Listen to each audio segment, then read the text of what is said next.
Today, PEN America filed a lawsuit in Escambia County, Florida, challenging an egregious pattern of book bans. We're working with a group of authors, parents, and students to push back under the Constitution, the First Amendment, the 14th Amendment, because these bans run counter to our commitment to freedom of speech here in the United States. They're denying children the freedom to read, to learn, and it is important that a court step in and put these books back on the shelf.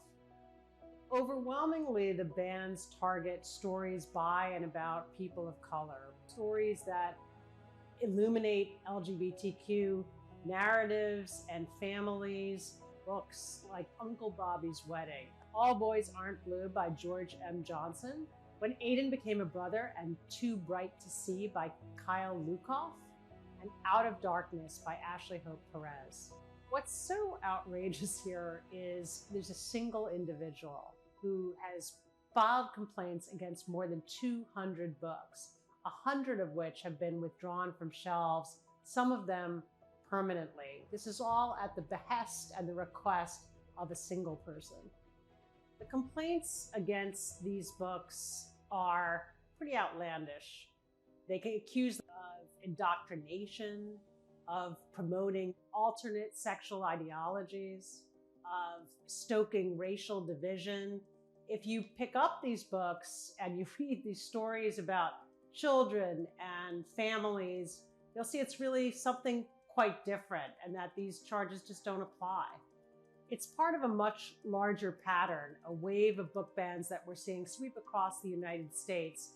In many cases, the lists of books are being handed from community to community, legislature to legislature. People aren't even necessarily reading the books.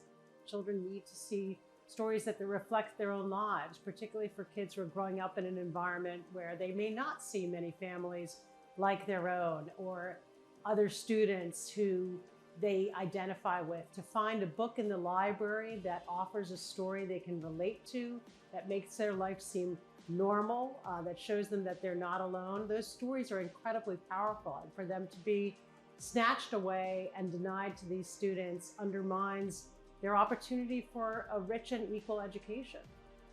The Supreme Court has been clear. The protection of constitutional freedoms is no more vital anywhere but a classroom. It is essential that these classrooms remain incubators for our democracy. They're places where you learn the values of citizenship, including curiosity, open inquiry, freedom of speech, the chance to debate and persuade. And the minute you take books off limits and you dictate what ideas and what stories can and can't be told, you're denying those constitutional freedoms and you're undercutting the role of our schools as a breeding ground for our democracy. Books and stories are essential. They are how we make sense of the world. For children, they are how we get to know our own identities, the communities that we live in, the larger societies that we're going to inhabit.